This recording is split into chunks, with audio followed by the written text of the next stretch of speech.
Kardus roti krim dari mertua.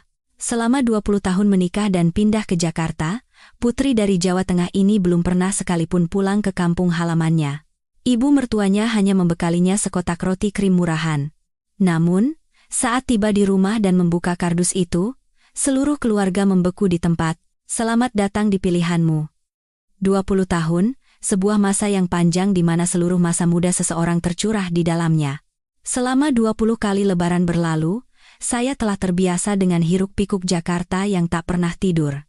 Saya terbiasa dengan anggrek bulan yang indah menghiasi ruang tamu, dan juga terbiasa dengan tradisi sungkeman yang khidmat di keluarga suami setiap hari raya. Nama saya Sari, seorang perempuan yang tumbuh besar di bawah hangatnya mentari di sebuah desa kecil di Jawa Tengah. Lebaran di kampung halaman saya adalah musim di mana kembang sepatu di pekarangan mekar dengan semarak, menandakan datangnya hari kemenangan yang penuh sukacita. Tempat itu selalu meluap dengan kehangatan dan keramahan antar tetangga. Selama 20 tahun hidup sebagai menantu, saya telah setia pada peran saya sebagai menantu pertama, sebagai seorang istri, dan sebagai ibu dari seorang putra dan seorang putri. Namun, tak sedetik pun saya pernah melupakan kerinduan akan kampung halaman, dan rasa cemas akan kedua orang tua saya yang semakin menua. Tahun ini, anak-anak saya sudah besar. Putra sulung saya sudah kuliah semester 4, dan si bungsu pun sudah duduk di bangku SMA. Beban di pundak saya terasa sedikit lebih ringan. Pabrik kue tradisional milik keluarga suami, yang kami bangun dengan susah payah, kini sudah stabil dan dibantu oleh beberapa adik ipar. Menjelang lebaran, melihat mobil-mobil box hilir mudik mengangkut pesanan kue kering, perasaan yang tak terlukiskan membuncah di hati saya. Semua orang akan pulang ke rumah mereka, sementara rumah saya terasa begitu jauh. Malam itu, setelah makan malam, seluruh keluarga berkumpul sambil minum teh hangat. Suami saya, Budi, sedang berdiskusi dengan adik-adiknya tentang rencana pengiriman kue ke luar kota. Ibu Hartini, ibu mertua saya, duduk diam di sampingnya, memegang kipas tangan meski udara tidak panas. Beliau adalah wanita yang seumur hidupnya tinggal di Jakarta, selalu pendiam dan sangat hemat, namun semua keputusan di rumah ini ada di tangannya. Selama 20 tahun, beliau tidak pernah bersikap ramah kepada saya, tapi juga tidak pernah melontarkan kata-kata kasar. Semuanya berjalan sesuai aturan yang telah ditetapkannya, sama seperti kepribadiannya. Saya memandangi ibu mertua dan suami saya bergantian, lalu akhirnya memberanikan diri untuk bicara. Ketegasan yang biasa saya tunjukkan saat memberi perintah di pabrik lenyap tak berbekas, suara saya bergetar pelan. Ibu, Mas, tahun ini ada yang ingin Sari sampaikan. Ruang tamu seketika hening. Semua mata tertuju pada saya. Mas Budi menatap saya dengan terkejut. Mungkin ia sudah menduga apa yang akan saya katakan. Dialah orang yang paling mengerti isi hati saya. Saya ingin meminta izin pada ibu dan Mas. Lebaran tahun ini, saya ingin mudik. Begitu kalimat saya selesai, udara terasa semakin berat. Ibu mertua mengangkat wajahnya dan menatap lurus ke arah saya. Di matanya yang dalam, tak ada amarah maupun keterkejutan. Hanya ada ketenangan yang sulit ditebak. Sudah 20 tahun, Bu. Saya tidak pernah sekalipun merayakan lebaran bersama bapak dan ibu saya. Keduanya sudah sangat sepuh. Dan saya takut waktu yang tersisa tidak banyak lagi. Tenggorokan saya tercekat, dan air mata pun tumpah. Satu kalimat ini, satu harapan yang begitu mendalam ini, telah saya pendam di dalam hati selama 20 tahun. Setiap kali gema takbir menjelang lebaran terdengar, hati saya terasa perih. Saya rindu aroma opor ayam buatan ibu, saya rindu sungai di depan rumah, dan saya rindu sosok bapak yang selalu menunggu saya di teras. Mas Budi segera menggenggam tangan saya. Genggamannya yang hangat seolah menjadi penghiburan tanpa kata. Ia menoleh ke arah ibunya. Bu, Sari sudah terlalu lama meninggalkan rumahnya. Biarkanlah dia pulang tahun ini untuk menemui bapak dan ibu mertua. Urusan pabrik biar saya dan adik-adik yang tangani. Ibu mertua masih diam. Beliau meletakkan kipasnya di atas meja, lalu perlahan bangkit berdiri. Urusan itu, biar ibu yang putuskan. Kalian urus saja pekerjaan kalian. Setelah mengatakan itu, beliau masuk ke kamarnya, meninggalkan keheningan yang menyesakan di ruang tamu. Saya menatap suami dengan cemas. Apa sebenarnya maksud ibu? Apakah ini izin atau penolakan? Selama 20 tahun terakhir, setiap kali saya menyinggung tentang kampung halaman, ibu selalu menemukan alasan untuk menolak. Anak-anak masih kecil. Pekerjaan sedang sibuk. Siapa yang akan menyiapkan semua keperluan lebaran jika menantu pertama tidak ada di rumah? Alasan ibu selalu masuk akal dan tak terbantahkan, dan saya hanya bisa menelan kerinduan dan mengubur niat saya. Namun tahun ini, saya benar-benar tidak bisa menunggu lebih lama lagi. Percakapan telepon dengan ibu minggu lalu terus terngiang di kepala saya. Sari, Enduk, tahun ini bapakmu fisiknya menurun drastis. Beliau sering duduk di depan pintu, menunggumu terus. Katanya, harapannya sebelum menutup mata adalah melihat wajahmu sekali lagi. Selama beberapa hari setelah itu, suasana di rumah terasa aneh. Ibu mertua bersikap seolah tidak terjadi apa-apa. Beliau tetap mengatur urusan rumah tangga dan mengawasi pabrik seperti biasa, namun tidak sepatah kata pun menyinggung permintaan saya. Keheningan ibu lebih menakutkan daripada penolakan tegas. Rasanya seperti ada batu besar tak terlihat yang menekan hati saya, membuat makanan terasa hambar dan tidur pun tak nyenyak. Setiap kali berpapasan dengan ibu, saya mencoba mencari petunjuk di matanya, tapi yang saya temukan selalu ketenangan yang sama. Suami saya sama cemasnya dengan saya. Setiap malam, ia mencoba membujuk ibunya dengan hati-hati. Bu, izinkan saja Sari pulang. Tiket bus lebaran sulit didapat, harus dipesan sebulan sebelumnya. Atau, belakangan ini Sari sering melamun, sepertinya ia sangat rindu rumah. Ibu mertua hanya menjawab singkat. Iya, ibu tahu. Atau nanti ibu pikirkan. Penantian ini membuat saya lelah. Saya tahu, di keluarga yang sangat menjunjung tinggi tradisi seperti keluarga suami saya, seorang menantu pertama pulang ke rumah orang tuanya saat lebaran adalah hal yang besar, nyaris mustahil.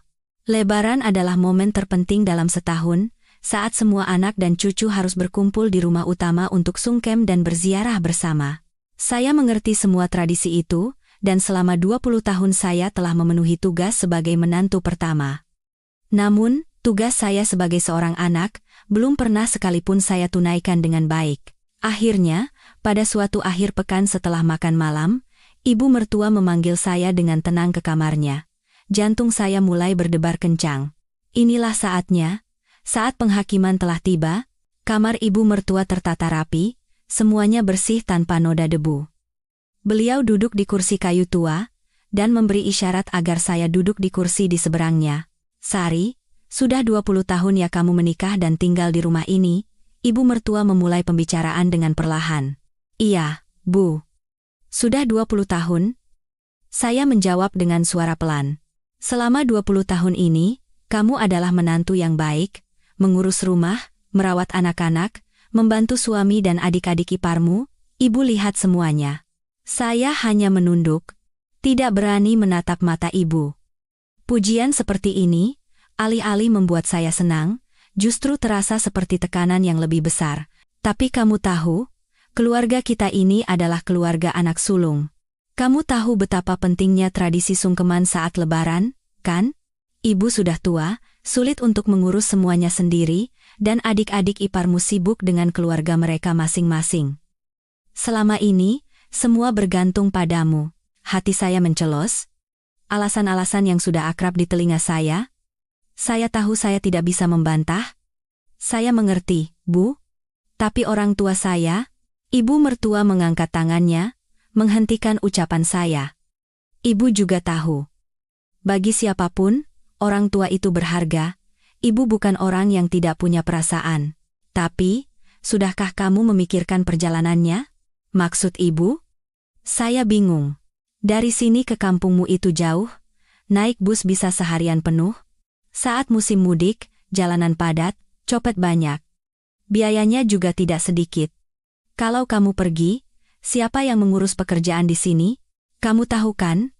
Menjelang lebaran pabrik kue kita paling sibuk. Apa suami dan adik-adik iparmu bisa menangani semuanya sendiri?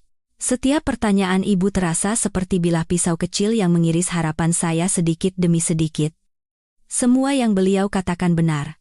Tapi apakah karena semua kebenaran itu, saya harus menerima kenyataan tidak bisa bertemu orang tua saya? Saya hanya pergi seminggu, Bu. Naik bus malam. Pagi sampai, setelah lebaran saya langsung kembali. Pekerjaan akan saya selesaikan semaksimal mungkin sebelum berangkat. Oleh-oleh untuk kerabat juga sudah saya siapkan. Saya berusaha menjelaskan rencana saya selogis mungkin. Ibu mertua menghela napas panjang. Kamu terlalu menyepelekannya. Lalu uangnya bagaimana? Kamu tidak mungkin pulang dengan tangan kosong, kan? Hadiah untuk orang tuamu, adikmu, sampai kerabat di desa. Kalau orang-orang melihatmu, putri yang menikah ke Jakarta, pulang setelah 20 tahun tanpa membawa apa-apa, bagaimana? Mereka akan bergunjing. Aku harus menjaga nama baikku, tapi kamu juga harus menjaga nama baik keluarga suami. Iya, Bu. Saya ada sedikit tabungan. Saya janji tidak akan membuat malu nama baik keluarga. Saya menjawab dengan cepat. Ibu mertua menatap saya dari ujung rambut hingga ujung kaki. Baiklah. Kalau tekadmu sudah sebulat itu, ibu tidak akan melarang lagi. Saya tidak percaya dengan pendengaran saya. Apa yang baru saja beliau katakan? Saya mengangkat kepala dan menatapnya. Ibu? Ibu mengizinkan? Iya, pulanglah. Tapi, selesaikan semua urusan dengan rapi agar tidak menjadi omongan orang. Suara ibu masih datar tanpa emosi. Saya nyaris menangis di tempat itu, tapi berhasil menahannya. Saya berulang kali mengucapkan terima kasih dan berjanji akan melakukan segalanya dengan baik. Saya tidak pernah menyangka ibu akan memberi izin semudah ini. Dalam kegembiraan yang meluap-luap, saya tidak menyadari raut wajahnya yang rumit, dan tidak menyadari bahwa percakapan yang sesungguhnya lebih sulit masih menanti. Yang saya tahu hanyalah satu, setelah 20 tahun, akhirnya saya bisa pulang. Setelah mendapat izin dari ibu mertua, hidup saya seolah dinyalakan oleh api yang hangat. Rasa cemas yang menekan saya selama berhari-hari lenyap, digantikan oleh kegembiraan dan penantian yang mendebarkan. Saat membuka mata di pagi hari, yang pertama terlintas di benak saya bukan lagi daftar pesanan pabrik, melainkan wajah kedua orang tua dan rumah di kampung. Saya bekerja dengan energi yang belum pernah saya rasakan sebelumnya. Semua tugas saya kerjakan dengan cepat dan efisien demi mendapatkan sedikit waktu lebih untuk mempersiapkan perjalanan terpenting dalam 20 tahun terakhir. Hal pertama yang saya lakukan adalah membuat daftar panjang barang yang harus dibeli. Kepulangan setelah 20 tahun, saya ingin membawa seluruh Jakarta untuk keluarga saya. Saya ingin menebus semua kekurangan saya sebagai seorang anak yang merantau. Di akhir pekan, saya merengek pada suami untuk menemani berbelanja. Mas Budi tersenyum melihat saya yang sibuk, namun matanya menyiratkan sedikit kekhawatiran. Sayang, jangan beli terlalu banyak. Nanti berat, bagaimana membawanya? Saya melambaikan tangan dan tersenyum lebar. Seberat apapun pasti bisa kubawa. Ini kan setelah 20 tahun, Mas. Bapak, Ibu, dan orang-orang di kampung harus tahu kalau Mas Budi dan keluarga memperlakukanku dengan baik. Saya mengajak suami ke sebuah toko oleh-oleh terkenal di Jakarta. Saya membeli beberapa kotak sarang burung walet kualitas terbaik. Dulu di kampung, barang seperti ini sangat langka. Kemudian, saya memilih satu set teh ginseng yang mahal. Kudengar ini baik untuk kesehatan orang tua dan bisa menenangkan pikiran. Ayah saya yang gemar minum teh pasti akan senang. Saya juga membeli beberapa kotak dodol dan kue lapis legit yang dikemas dengan indah untuk dibagikan kepada kerabat. Setiap barang yang saya pilih terbungkus kertas kado merah yang cantik. Selanjutnya, kami pergi ke sebuah pusat perbelanjaan besar. Saya ingin membelikan baju baru yang bagus untuk orang tua saya kenakan saat Lebaran. Untuk ibu, saya memilih sebuah kebaya sutra berwarna ungu lembut yang anggun. Seumur hidupnya, ibu hanya mengenakan daster dan kain jarik sederhana. Saya membayangkan betapa cantiknya ibu saat mengenakan kebaya ini. Untuk bapak, saya memilih kemeja batik tulis halus berwarna abu-abu terang. Bahannya ringan dan sejuk, cocok untuk cuaca di kampung. Bapak pasti akan lebih nyaman dan bangga saat bersilaturahmi dengan kerabat mengenakan kemeja ini. Giliran adik laki-laki saya, Adi. Sekarang ia sudah menjadi kepala keluarga. Saya memilihkan sebuah jam tangan yang elegan untuknya. Saya harap ia menyukainya. Untuk adik ipar dan kedua keponakan saya saya juga memilih hadiah yang sesuai, mulai dari set kosmetik hingga baju-baju cantik. Saya ingin semua keluarga merasakan ketulusan hati saya. Terakhir, saya mengajak suami ke sebuah toko emas besar. Inilah hadiah terpenting yang ingin saya berikan kepada ibu. Saya sudah lama menabung uang simpanan. Khusus untuk hari ini, saya memilih sepasang anting emas dengan desain yang sederhana, namun indah. Saya teringat, di hari pernikahan saya, ibu melepas satu-satunya anting miliknya dan memberikannya kepada saya. Sekarang, saya ingin membalasnya dengan hadiah yang lebih bermakna. Melihat tumpukan hadiah di atas tempat tidur, hati saya meluap oleh kebahagiaan. Hadiah-hadiah ini bukan sekadar barang, melainkan isi hati saya, bakti saya, dan kebanggaan seorang menantu yang telah hidup merantau selama 20 tahun. Saya ingin menunjukkan kepada orang-orang di kampung bahwa meskipun Sari menikah jauh, ia hidup dengan baik, dicintai oleh keluarga suaminya, dan tidak kekurangan suatu apapun. Ibu mertua sesekali melewati kamar saya dan melirik tumpukan hadiah itu. Beliau hanya berlalu dalam diam tanpa berkomentar. Saat itu, saya hanya berpikir bahwa karena ibu tidak berpendapat apa-apa, berarti beliau setuju sepenuhnya. Saya sama sekali tidak tahu bahwa di dalam keheningan itu, sebuah badai besar sedang mendekat. Terbuai oleh kebahagiaan berbelanja dan membayangkan hari pertemuan, saya tidak menyadari bahwa cobaan terbesar sedang menanti saya. Tinggal seminggu lagi sebelum keberangkatan saya, tiket bus eksekutif yang sudah dipesan suami jauh-jauh hari ada di tangan saya. Segalanya tampak berjalan lancar. Sore itu, saya sedang merapikan hadiah-hadiah dan memasukkannya dengan hati-hati ke dalam 2 koper besar. Memandangi hasilnya, saya merasa sangat puas. Hadiah-hadiah ini adalah wajah dan harga diri saya di hadapan keluarga dan kerabat setelah 20 tahun. Saat saya sedang menyelipkan beberapa bungkus kue kering di sela-sela koper, ibu mertua masuk ke kamar. Tanpa mengetuk, beliau berdiri diam di ambang pintu, menatap saya. Firasat seorang wanita mengatakan ada yang tidak beres. "Ibu, ada apa?" Saya menghentikan pekerjaan saya dan bertanya. Ibu Hartini tidak langsung menjawab. Beliau mengedarkan pandangan ke seluruh ruangan, lalu tatapannya beralih ke 2 koper besar yang terbuka di lantai. Akhirnya, pandangannya berhenti pada anting emas di dalam kotak beludru merah di atas meja rias. "Sari, kemari, duduk. Ada yang mau ibu bicarakan."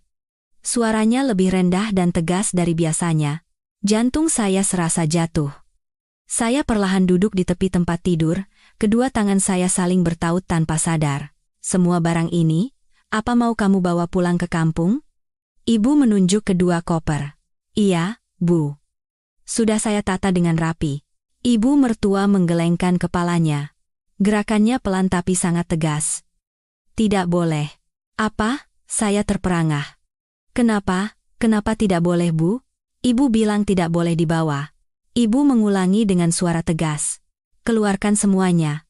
Napas saya seolah terhenti. Apa yang sebenarnya terjadi? Beliau sudah mengizinkan saya pulang. Mengapa sekarang melarang hadiah-hadiah ini? Tapi kenapa? "Bu, ini hadiah yang saya siapkan untuk orang tua dan keluarga saya. Saya tidak mungkin pulang dengan tangan kosong." Suara saya mulai bergetar. "Siapa yang menyuruhmu pulang dengan tangan kosong?" Ibu menatap saya. "Tapi bukan dengan barang-barang ini." Ibu mertua mendekati koper dan mengambil kotak teh ginseng. "Berapa harga teh ini sekotak?" "Itu beberapa juta rupiah, Bu." Ibu mertua lalu mengangkat kebaya sutra milik ibu saya. "Baju ini juga pasti mahal." Saya mengangguk. Tenggorokan saya terasa kering. "Lalu jam tangan, perhiasan emas?" "Sari, apa kamu tahu bagaimana kondisi pabrik kita sekarang?" Ibu mertua tiba-tiba mengganti topik. "Iya. Saya dengar sedikit lebih sulit dari tahun-tahun sebelumnya, tapi masih baik-baik saja, kan?" Ibu mertua tersenyum sinis. Senyum yang belum pernah saya lihat sebelumnya. "Kamu hanya bekerja tanpa bertanya. Apa kamu pernah tanya pada suamimu berapa banyak pinjaman yang kita ambil dari bank untuk modal lebaran tahun ini? Berapa banyak tagihan dari toko-toko yang belum dibayar? Dari mana kamu dapat uang untuk membeli barang-barang mewah seperti ini?" Saya membeku di tempat. Suami saya tidak pernah menceritakan hal ini. Ia selalu bilang semuanya masih terkendali. Ini uang simpanan saya selama bertahun-tahun, Bu. Bukan uang pabrik, saya berusaha menjelaskan. Uang simpananmu? Ibu mertua menatap seolah bisa menembus isi hati saya. Kamu menjadi bagian dari keluarga ini, makan dari hasil keluarga ini, bekerja untuk keluarga ini. Uang yang kamu miliki pun pada akhirnya berasal dari pabrik ini. Apa bedanya mengatakan itu, uangmu dengan mengatakan itu, bukan uang keluarga suami? Saat keluarga sedang sulit seperti ini, saat suami dan adik-adik iparmu banting tulang untuk menghemat setiap rupiah, kamu malah menghamburkan uang untuk barang-barang mewah. Apa menurutmu itu pantas dilakukan oleh seorang istri dan seorang kakak ipar? Setiap kata-kata ibu mertua bagaikan jarum yang menusuk jantung saya. Saya merasa menjadi orang yang sangat egois dan salah. Tapi, rasa tidak terima juga membuncah. Uang yang saya kumpulkan bertahun-tahun bukan untuk diri saya sendiri, melainkan untuk orang tua saya. Apa yang salah dengan itu? Saya hanya ingin membuat orang tua saya bahagia, Bu. Ini sudah 20 tahun, air mata saya mulai mengalir. Membuat mereka bahagia? Kalau kamu membawa barang-barang ini, orang tuamu mungkin akan senang sesaat. Tapi setelah itu, apa yang akan orang pikirkan? Mereka akan berpikir keluarga suami kita sangat kaya. Lalu di masa depan, mereka akan mulai bergantung padamu. Adikmu, kerabatmu, semua akan membanding-bandingkan. Pernahkah kamu memikirkan dampaknya nanti? Kebaikan yang tidak pada tempatnya bisa menjadi bencana. Nak, logika ibu mertua begitu tajam hingga saya tidak bisa membantah. Saya hanya bisa duduk tak berdaya, memandangi tumpukan hadiah yang saya siapkan dengan sepenuh hati. Di mata ibu, semua itu kini telah menjadi gumpalan kesombongan dan sumber bencana. Harapan dan kebanggaan saya hancur berkeping-keping dalam sekejap. Setelah percakapan berat dengan ibu mertua, kamar saya menjadi dingin. 2 koper yang tadinya penuh hadiah kini kosong melompong di tengah ruangan, seolah mengejek hati saya yang hancur. Saya terduduk di lantai, menangis tanpa suara. Semua rencana dan impian tentang kepulangan yang indah dan membanggakan telah runtuh. Rasa tidak adil dan tak berdaya menyelimuti saya. Malam itu, saat suami saya pulang kerja dan melihat mata saya yang bengkak serta koper yang kosong, ia langsung mengerti apa yang telah terjadi. Ia menghela napas panjang dan duduk di samping saya. Kamu sudah bicara dengan ibu, ya? Saya mengangguk. Tak ada kata yang bisa keluar. Maafkan aku. Seharusnya aku memberitahumu tentang kondisi pabrik. Aku hanya tidak ingin membuatmu khawatir. Mas Budi merangkul bahu saya. Bukan karena itu. Aku tidak menyalahkanmu. Aku hanya tidak mengerti kenapa ibu begitu tega padaku. Aku hanya ingin berbakti pada orang tuaku. Apa itu salah? Ibu bukan bermaksud begitu. Beliau hanya khawatir akan masa depan. Ibu kan memang orang yang sangat berhati-hati dan hemat. Jangan terlalu sedih ya. Suami saya berusaha menghibur, namun hati saya tetap berat. Saya tahu betapa sulit posisinya, berada di antara ibu dan istri. Saya tidak ingin membuatnya semakin sulit. Keesokan paginya, saat saya masih larut dalam kesedihan, ibu mertua memanggil saya. Di atas meja makan, selain sarapan seperti biasa, ada sebuah benda yang sama sekali tidak saya duga. Sebuah kardus usang yang diikat seadanya dengan tali rafia. Kemarilah. Ibu Hartini memberi isyarat. Saya mendekat dengan bingung. Ibu tidak bilang kamu akan pulang dengan tangan kosong. Ibu menunjuk kardus itu. Ini, bawa ini sebagai hadiah untuk besan. Saya mengintip ke dalam kardus dan jantung saya serasa berhenti berdetak. Isinya penuh dengan roti. Roti krim yang setiap hari diproduksi oleh pabrik kami. Jenis yang paling murah dan biasa, yang biasanya dipasok ke warung-warung atau kantin sekolah. Roti yang kulitnya sedikit keras dan isinya tidak terlalu lembut, roti yang sangat murah. Saya mengangkat kepala dan menatap ibu mertua dengan tidak percaya. Ibu, menyuruh saya membawa ini? Iya. Roti buatan rumah kita sendiri, rasanya enak dan praktis, kan? Bilang pada besan ini hadiah dari kita. Di perjalanan, kalau lapar, bisa dimakan sekeluarga. Sekali dayung 2-3 pulau terlampaui, kan? Ibu mertua berkata dengan enteng, seolah ini adalah hadiah yang paling masuk akal. Rasa malu dan marah membuncah hingga ke tenggorokan. 20 tahun, selama 20 tahun saya bekerja keras di rumah ini, melakukan segalanya dengan sempurna. Dan akhirnya, di hari saya akan bertemu orang tua saya, hadiah yang diberikan oleh keluarga suami hanyalah sekotak roti murahan. Ini bukan hanya penghinaan bagi saya, tetapi juga bagi seluruh keluarga saya. Saya tidak mau membawanya. Tanpa sadar, kata-kata itu keluar dari mulut saya. Suara yang menantang. Untuk pertama kalinya dalam 20 tahun, saya menentang ucapan ibu mertua. Tatapan mata Ibu Hartini menjadi dingin. Apa katamu? Saya bilang saya tidak mau membawanya.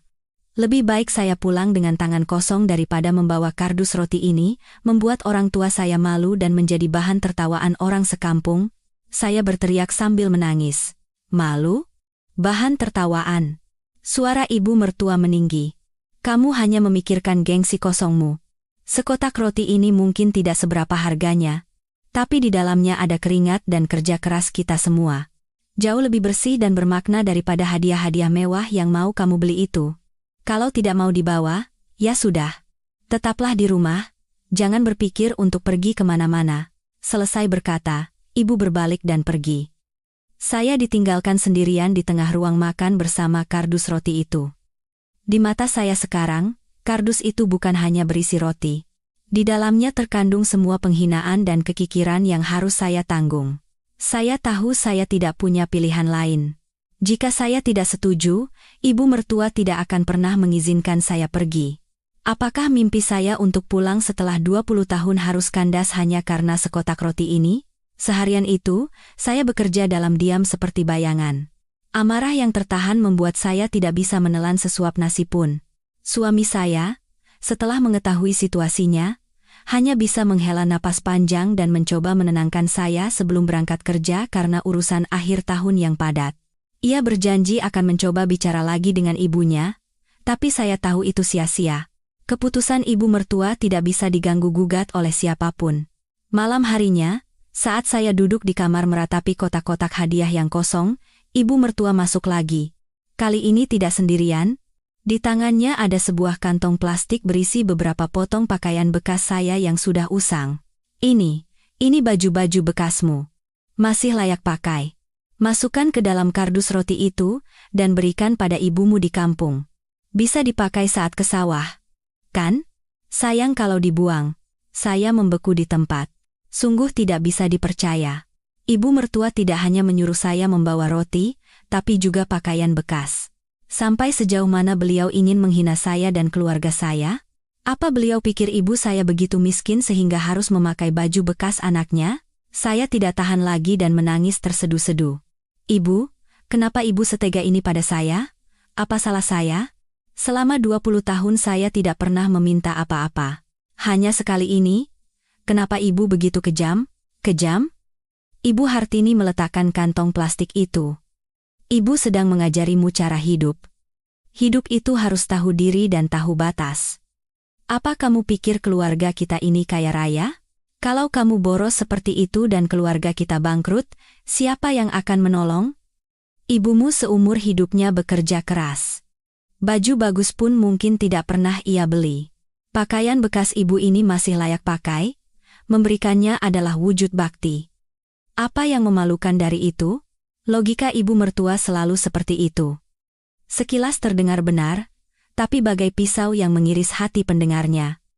Hati saya, persiapan saya yang tulus, di matanya hanyalah kesombongan dan pemborosan, sementara kekikiran dan sikap perhitungannya dibungkus dengan dalih mengajari cara hidup. Saya tidak butuh ajaran ibu. Saya menghapus air mata dan berkata dengan tegas. Daripada pulang dengan memalukan seperti ini, lebih baik saya tidak usah pergi. Silakan saja. Ibu mertua mengangguk. Tiket busnya bisa dibatalkan. Dibandingkan uang yang terbuang untuk hadiah-hadiah itu, harga tiket tidak ada apa-apanya. Selesai berkata, ibu berbalik hendak pergi. Tepat pada saat itu, emosi yang saya pendam selama 20 tahun meledak. Saya bukan lagi Sari, menantu yang penurut dan sabar. Ibu, tunggu. Saya berteriak menahannya. Apa ibu pernah sekali saja menganggap saya sebagai menantu? Atau hanya sebagai pembantu gratis, mesin yang bekerja tanpa dibayar? Apa ibu pernah sekali saja memikirkan perasaan saya? Apa ibu tahu betapa rindunya saya pada rumah selama 20 tahun ini? Saat malam takbiran semua keluarga berkumpul dan tertawa, apa ibu tahu betapa hancurnya hati saya memikirkan orang tua saya yang sendirian di kampung? Saya menumpahkan semua kesedihan yang telah lama terpendam. Ibu mertua berhenti di tempatnya, masih membelakangi saya. Saya bisa melihat bahunya yang kurus sedikit bergetar, tapi beliau tidak berbalik. Sudah selesai bicaranya? Kalau sudah, rapikan semuanya dan tidurlah. Besok pagi harus bangun pagi. Suaranya tetap dingin, tanpa sedikit pun gejolak. Keputusasaan menyelimuti saya. Saya sadar, semua kata-kata saya, semua air mata saya, sia-sia. Di rumah ini, saya tidak akan pernah mendapatkan pengertian dan simpati. Saya hanyalah orang asing yang terkurung dalam sangkar bernama menantu. Malam itu, saya menangis sampai air mata saya kering. Suami saya pulang dan hatinya hancur melihat keadaan saya. Ia masuk ke kamar ibunya dan berbicara lama sekali. Saya tidak bisa mendengar jelas apa yang mereka bicarakan, tapi sesekali terdengar suara suami saya yang memohon dan desahan panjang ibunya. Tak lama kemudian, suami saya kembali ke kamar dengan wajah lelah. "Sayang, untuk kali ini saja, kita turuti kemauan ibu, ya." Beliau bilang tidak akan melarang lagi kalau kamu bersedia membawa kardus roti itu. Kita mengalah sedikit saja demi ketenangan di rumah. Yang penting kan kamu bisa pulang dan bertemu bapak dan ibu. Saya menatap suami saya. Hati saya perih. Pada akhirnya, saya harus mengalah lagi. Mimpi reuni setelah 20 tahun harus ditukar dengan penghinaan ini. Hari keberangkatan saya adalah hari di akhir musim kemarau. Jakarta diguyur gerimis dingin. Rasa dingin itu seolah meresap hingga ke dalam hati. Suami saya mengantar saya ke terminal Pulau Gebang. Di kursi belakang mobil, alih-alih 2 koper mewah, hanya ada sebuah tas ransel kecil berisi beberapa potong pakaian saya dan sebuah kardus roti yang diikat erat dengan tali rafia. Pemandangan yang begitu menyedihkan. Sepanjang perjalanan, kami berdua terdiam. Saya memandang orang-orang yang sibuk berlalu lalang di luar jendela. Tangan mereka penuh dengan bungkusan hadiah besar dan kecil, wajah mereka penuh sukacita menyambut pertemuan. Hanya saya yang membawa hati yang berat. Rasa sedih kembali membuncah, membuat hidung saya perih. "Jangan terlalu sedih." Mas Budi meletakkan tangannya di bahu saya. "Nanti sesampainya di kampung, ceritakan saja kondisi keluarga kita apa adanya pada bapak dan ibu. Mereka pasti mengerti." "Mereka mungkin mengerti, Mas. Tapi betapa sakit hati dan khawatirnya mereka nanti?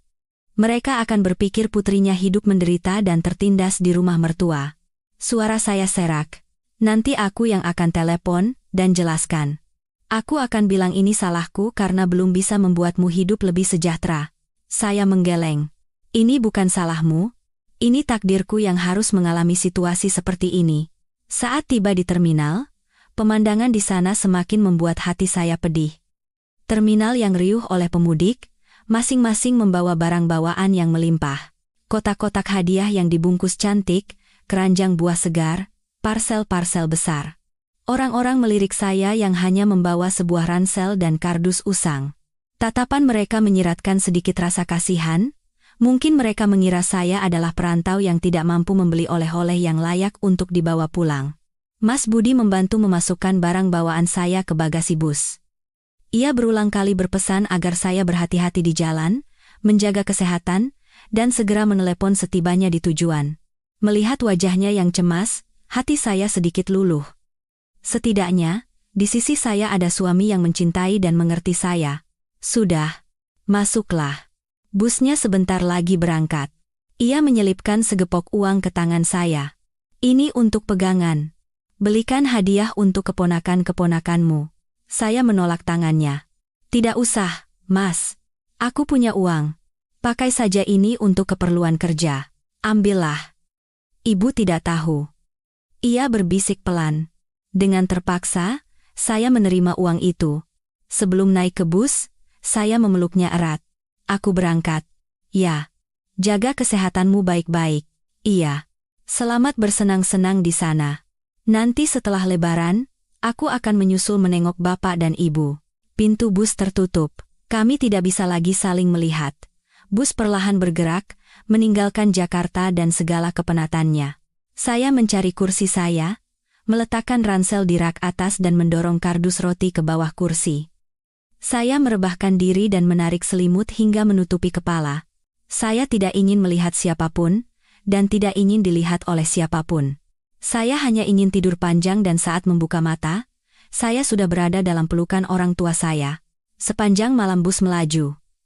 Suara mesin, obrolan penumpang, lagu dangdut yang diputar kencang dari pengeras suara, semua itu tidak masuk ke telinga saya. Di kepala saya hanya ada satu pikiran, nanti setibanya di rumah, apa yang harus saya jelaskan pada orang tua saya? Bagaimana tatapan adik, kerabat, dan orang-orang sekampung nanti? 20 tahun, waktu yang cukup bagi seseorang untuk meraih kesuksesan besar. Tapi saya, setelah 20 tahun, pulang hanya membawa sekotak roti. Rasa malu dan rendah diri semakin besar, mencekik jantung saya. Bus ini seolah tidak membawa saya menuju keluarga yang saya cintai, melainkan menuju sebuah panggung pertemuan yang sulit dan memalukan. Sekitar tengah malam, bus berhenti di sebuah rumah makan. Para penumpang turun untuk makan atau ke toilet. Saya tidak lapar, hanya membeli sebotol air mineral, dan duduk menyendiri di sudut yang sepi. Saat itu, ponsel di saku saya bergetar. Adik saya, Adi. Jantung saya berdebar sedikit lebih kencang. Saya menarik napas dalam-dalam, berusaha membuat suara saya terdengar setenang mungkin, lalu menekan tombol jawab. Halo, Adi. Mbak. Halo, Mbak Sari. Suara Adi penuh dengan kegembiraan. Sudah naik bus, kan? Sampai mana? Mendengar suara adik yang saya rindukan, emosi yang tertahan rasanya mau meledak. Saya menggigit bibir kuat-kuat agar tidak menangis. Iya, sudah. Ini lagi di rumah makan, mungkin besok pagi sampai. Wah, asyik. Mbak? Sekeluarga nungguin Mbak Sari. Bapak sama ibu bolak-balik ke depan terus. Ibu sudah masak opor ayam satu panci besar buat Mbak nanti. Setiap kata-kata Adi bagaikan pisau kecil yang mengiris hati saya. Betapa besar penantian keluarga saya, dan betapa besar kekecewaan yang akan saya berikan pada mereka. Bapak sama ibu sehat, kan? Saya berusaha mengalihkan pembicaraan. Sehat, Mbak. Cuma ya karena sudah tua, suka pegal-pegal katanya, tapi sejak dengar kabar Mbak mau pulang, wajah mereka cerah sekali. Kelihatan jauh lebih sehat, anak-anakku juga nungguin banget. Mereka nanya terus, Budhe dari Jakarta bawa oleh-oleh apa? Pertanyaan polos anak kecil itu sekali lagi membuat saya membeku. Oleh-oleh, lagi-lagi oleh-oleh. Tentu saja Budhe bawa oleh-oleh buat keponakan, saya berbohong, merasakan suara saya bergetar. Wah, oleh-oleh dari Jakarta. Pasti bagus. Adi terdengar sangat antusias. Oh ya, Mbak. Nanti aku sama temanku jemput pakai motor ke terminal. Ya? Busnya kan cuma berhenti di jalan raya. Kebaikan hati adik saya membuat saya semakin canggung. Apa yang harus saya jawab? Saya tidak mungkin bilang, tidak usah. Barang bawaan Mbak cuma ransel sama kardus roti. Tidak usah, Dik. Barangnya sedikit kok, ringan. Aku bisa naik ojek sendiri. Kamu di rumah saja, temani bapak sama ibu. Ringan? Pulang setelah 20 tahun kok barangnya sedikit? Mbak jangan terlalu hemat, lah. Adi terdengar heran. Aku bawanya uang tunai saja, biar nanti bapak sama ibu bisa beli sendiri apa yang mereka suka. Saya harus mencari alasan lain. Itulah kebohongan paling masuk akal yang bisa saya pikirkan saat itu. Oh, begitu juga bagus. Adi sepertinya percaya. Ya sudah. Mbak pasti capek. Istirahat yang cukup. Besok pagi kalau sudah sampai, telepon, ya. Iya, pasti. Kamu juga tidur sana. Setelah menutup telepon, saya menghela napas panjang. Percakapan singkat itu terasa melelahkan seperti baru saja bertengkar hebat. Saya harus berbohong dan menyembunyikan kebenaran. Saya benci diri saya yang seperti ini. Tapi apa yang bisa saya lakukan? Saya tidak mungkin berkata jujur. Adi, sebenarnya Mbak cuma bawa sekardus roti. Ibu mertua tidak mengizinkan Mbak membawa apa-apa lagi. Jika saya berkata jujur, seluruh keluarga akan semakin khawatir, dan mungkin akan timbul konflik antar besan. Dengan hati yang berat, saya kembali naik ke bus. Kebohongan untuk sementara waktu menyelamatkan saya dari situasi sulit, tapi tidak bisa menyembunyikan kebenaran. Besok pagi, saat saya melangkahkan kaki ke rumah, semua orang akan tahu, saya harus menghadapi tatapan mereka, rasa penasaran mereka, dan mungkin kekecewaan mereka. Mengapa sisa perjalanan pulang ini terasa begitu jauh dan berat? Menjelang fajar, bus akhirnya memasuki wilayah kabupaten saya. Di balik kaca jendela yang berembun, pemandangan yang akrab mulai terlihat. Deretan pohon trembesi di sepanjang sungai, hamparan sawah yang diselimuti kabut pagi, dan atap-atap genteng merah yang tersembunyi di balik kebun buah. Perasaan rindu yang tak terlukiskan membuncah di hati saya. Sebesar apapun kesedihan yang saya bawa pulang, tempat ini tetaplah kampung halaman saya, tempat akar saya berada. Bus berhenti di terminal kecil, saya menyandang ransel dan dengan susah payah menarik kardus roti dari bawah kursi. Begitu turun dari bus, udara hangat dan segar khas pedesaan menyambut saya, sangat berbeda dengan udara Jakarta yang lembab dan dingin. Belum sempat saya menenangkan diri, sebuah suara yang akrab terdengar. Embak. Embak Sari. Di seberang jalan, adik saya, Adi, berdiri sambil melambaikan tangan dengan penuh semangat. Ia terlihat jauh lebih dewasa dari dalam ingatan saya. Kulitnya yang legam terbakar matahari tampak kokoh, namun senyumnya yang cerah masih sama seperti dulu. Saya nyaris menangis, tapi berhasil menahannya dan bergegas menyeberang jalan. Aduh, Mbak, akhirnya datang juga. Adi memeluk saya erat. Dalam pelukannya yang kokoh dan hangat, separuh dari kelelahan dan kecemasan saya seolah luruh. Kamu sudah lama menunggu? Saya mengelus punggungnya, suara saya tercekat oleh haru. Enggak, Mbak. Aku dari pagi buta sudah di sini, takut Mbak datang sendirian. Adi melepaskan pelukannya dan menatap saya dari ujung kepala hingga ujung kaki. Mbak enggak tua-tua, ya. Enggak kelihatan seperti orang yang sudah 20 tahun merantau. Lalu, ia melihat barang bawaan di kaki saya dan keningnya berkerut. Loh, Mbak, barang-barangnya mana? Kok cuma ransel sama kardus ini? Jantung saya mencelos. Pertanyaan yang paling saya takuti akhirnya datang juga. Saya berusaha tersenyum. Iya, kan kemarin sudah kubilang. Barangnya sedikit saja. Kebanyakan bawa uang tunai, biar nggak repot. Adi menggaruk kepalanya. Masih terlihat penasaran, tapi ia tidak bertanya lebih lanjut. Oh, ya sudah. Ayo, kita pulang. Ibu sama bapak sudah tidak sabar. Adik saya mengambil kardus roti dari tangan saya. Loh, kok enteng banget kardus ini? Ah, itu roti krim. Buat oleh-oleh keponakan, saya menjelaskan dengan cepat. Adi hanya beroh lalu mengikat kardus roti di jok belakang motornya. Duduk di belakang punggung adik saya, merasakan kehangatan yang akrab, saya memandangi pemandangan yang berlalu dengan cepat. Jalanan desa yang dulu berupa tanah kini sudah diaspal mulus, dan di kanan kirinya berdiri rumah-rumah baru yang bagus. Kampung halaman saya telah banyak berubah. Motor berhenti di depan sebuah rumah sederhana berlantai satu dengan pagar rendah yang dipenuhi bunga. Di terasnya, sebatang pohon mangga sedang berbuah lebat. Dan di sana, berdiri dua sosok yang selama 20 tahun ini begitu saya rindukan. Rambut bapak sudah memutih semua dan punggungnya sedikit membungkuk. Ibu terlihat lebih kurus, kerutan di sekitar matanya semakin dalam. Bapak, Ibu. Sebelum turun dari motor, saya sudah berteriak dengan suara tercekat. Orang tua saya tertegun sejenak, lalu ibu berseru, "Anakku," sambil berlari menghampiri saya dengan tangis yang pecah. "Sari, anakku sudah pulang." Ibu memeluk saya erat, tubuhnya yang kurus bergetar hebat. Saya pun memeluknya, menumpahkan air mata di bajunya yang lusuh. 20 tahun, akhirnya saya bisa kembali ke dalam pelukan ini. Ibu. Sari pulang. Sari datang menemui bapak dan ibu. Bapak berjalan mendekat dengan bantuan tongkat. Beliau tidak menangis, tapi matanya memerah dan bibirnya bergetar. Tangannya yang kasar dan berbintik-bintik hitam mengelus kepala saya. Sudah pulang, itu sudah cukup. Sudah cukup. Anduk. Kami bertiga berpelukan dan menangis untuk waktu yang lama. Adi yang berdiri di samping kami pun ikut menyeka air matanya. Dalam momen reuni yang sakral dan mengharukan itu, saya sejenak melupakan semua kesedihan saya.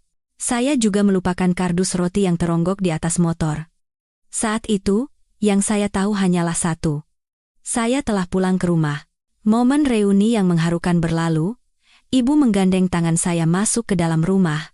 Rumah itu tidak banyak berubah dari ingatan saya. Meja dan kursi kayu tua yang mengkilap karena sering dibersihkan, kalender bergambar model tahun 90 keripuan, semuanya menyimpan jejak waktu. Adi masuk sambil membawa kardus roti dan meletakkannya di sudut ruang tamu. Ibu tidak melepaskan tangan saya, mendudukkan saya, lalu memandangi wajah saya lama sekali. Ya ampun, anakku kurus sekali, pasti susah hidup di perantauan, ya? Wajahmu kok pucat? Tidak apa-apa, Bu. Sari sehat. Cuma lelah karena perjalanan jauh. Saya berusaha bersikap ceria. Bapak duduk di samping, tidak banyak bicara, namun menatap saya dengan mata penuh kasih. Di sana keluarga suamimu baik-baik saja, kan? Baik sekali, Pak. Mertua sayang sekali sama Sari. Saya harus berbohong lagi. Setiap kali berbohong, ada sudut hati saya yang terasa tidak nyaman. Saat itu, adik ipar dan kedua keponakan saya berlari keluar dari ruang tengah. Adik ipar saya adalah wanita yang baik dan sederhana, dan kedua keponakan saya, laki-laki dan perempuan, terlihat sangat cerdas dan menggemaskan. Anak-anak itu tampak malu-malu, bersembunyi di belakang ibunya sambil menatap saya. "Ayo, salam sama Budhe," kata adik ipar saya. Saya tersenyum dan memberi isyarat pada mereka. "Sini, nak, ke Budhe." Saya mengeluarkan 2 amplop merah berisi uang lebaran yang sudah saya siapkan dari ransel dan memberikannya kepada mereka.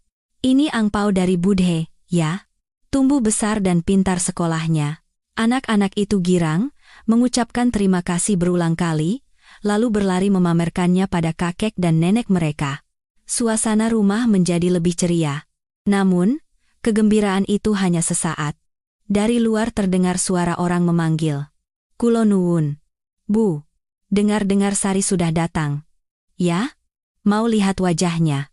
Itu suara Bude Lastri, tetangga sebelah rumah. Ibu bergegas menjawab. "Oh, monggo, Dik, silakan masuk." Bude Lastri masuk, diikuti oleh beberapa ibu-ibu tetangga lainnya. Mereka datang berbondong-bondong setelah mendengar kabar kedatangan saya. Semua menyalami saya dengan hangat dan bertanya macam-macam. "Ya ampun, ini Sari, sudah lama sekali, makin cantik saja, air Jakarta memang beda, ya? Kok bisa awet muda begini? Pulang setelah 20 tahun, pasti kangen sekali sama rumah, ya?" Saya hanya tersenyum dan menyalami mereka satu persatu. Rumah kecil itu seketika ramai oleh tawa dan obrolan. Namun, setelah pertanyaan basa-basi selesai, topik yang paling saya takuti pun muncul. "Pasti bawa oleh-oleh yang hebat-hebat dari Jakarta, ya, untuk orang tua." Bude Lastri berkata sambil mengedarkan pandangan ke seluruh ruangan, seolah mencari sesuatu. "Mana? Coba kita lihat." Semua mata sontak tertuju ke sudut ruangan, ke arah kardus usang itu. Jantung saya berdebar kencang. Saya membeku, tidak tahu harus berbuat apa. Ibu, mungkin menyadari kecanggungan saya, bergegas menimpali. "Ah, Sari ini perjalanannya jauh, jadi bawaannya yang ringan-ringan saja. Kebanyakan dikirim lewat transfer, biar kami beli sendiri." "Oh, uang memang paling praktis, ya. Tapi kan Yambok dibawakan sesuatu. Oleh-oleh khas Jakarta kan banyak." Seorang ibu lain menimpali. Suasana mulai menjadi canggung. "Adi, mungkin bermaksud mencairkan suasana," berkata dengan ceria. "Mbak Sari bawa roti enak dari Jakarta." "Lah, buat keponakan." "Coba saya buka, ya." Tanpa sempat saya cegah, Adi bergegas mendekati kardus itu, membuka tali rafinya, dan mengangkat tutupnya. Di dalamnya, tumpukan roti krim berwarna kuning pucat terlihat penuh. Seketika, ruangan menjadi sunyi senyap seperti disiram air es. Semua tawa terhenti. Orang-orang menatap tajam ke arah kardus roti, lalu kembali menatap saya. Di mata mereka, ada campuran rasa terkejut, bingung, dan sedikit kasihan. Bude Lastri bergumam pelan, "Oh, roti? Ya." Senyum di bibirnya membeku. Wajah saya terasa panas dan telinga saya berdenging. Saya hanya bisa menunduk, meremas-remas kedua tangan. Rasanya ingin sekali menelan bumi saat itu juga. Saya merasa seperti terdakwa di tengah pengadilan yang sedang menghakimi dosa saya yang tidak berbakti, sebuah perasaan malu yang tak tertahankan. Keheningan di ruang tamu itu mungkin hanya berlangsung beberapa detik, tapi bagi saya terasa seperti selamanya. Untuk memecah suasana canggung, ibu buru-buru berkata dengan suara yang sedikit dipaksakan, "Roti ini buatan besan sendiri, loh. Kan mereka punya pabrik kue. Dikirim khusus sebagai oleh-oleh. Yang penting kan niatnya." "Oh, iya. Niatnya yang paling berharga." Bude Lastri tertawa canggung. "Buatan sendiri pasti enak sekali." "Aduh, kami ini kok duduk kelamaan." "Iya, pamit dulu, iya. Biar keluarganya bisa kumpul dengan tenang." Selesai berkata, Bude Lastri bangkit dari kursi. Ibu-ibu yang lain ikut bangkit, mengucapkan beberapa salam formal, lalu bergegas pergi. Sapaan dan janji-janji silaturahmi yang riuh tadi kini berubah menjadi anggukan canggung dan senyum yang dipaksakan. Saya tahu mereka pergi bukan untuk memberi kami waktu privasi, melainkan karena tidak ada lagi yang bisa dibicarakan. Dan saya juga tahu, sebentar lagi, cerita tentang Sari yang menikah ke Jakarta, setelah 20 tahun pulang hanya membawa sekotak roti, akan menyebar ke seluruh desa kecil ini. Setelah tamu terakhir pergi, rumah kembali diselimuti keheningan yang mencekam. Bapak mengambil koran, tapi saya tahu beliau tidak membaca satu huruf pun. Beliau hanya ingin mengalihkan perhatian dari situasi ini. Ibu pergi ke dapur, dan suara panci serta piring yang beradu terdengar begitu pilu. Hanya kedua keponakan saya yang polos. Mereka dengan penasaran menghampiri kardus roti, mengambil satu, dan mencobanya. Adi berdiri di samping saya dengan ekspresi yang sangat canggung. Ia memandangi saya dan kardus roti bergantian, beberapa kali membuka mulut hendak bicara, tapi akhirnya tidak mengatakan apa-apa. Ia hanya menghela napas panjang, lalu pergi ke halaman belakang. Saya berdiri sendirian di tengah ruang tamu, merasa seperti seorang pesakitan. Saya tidak membawa pulang kebahagiaan dan kebanggaan, melainkan kekecewaan dan rasa malu. Saya berjalan gontai ke kamar saya yang dulu. Kamar itu bersih dan rapi, semua barang masih di tempatnya. Saya duduk di tepi ranjang, dan air mata yang saya tahan kembali tumpah. Tak lama kemudian, ibu masuk membawa segelas sirup jeruk. Beliau duduk di samping saya, meletakkan gelas itu dengan perlahan di atas meja. "Minumlah. Kamu pasti lelah."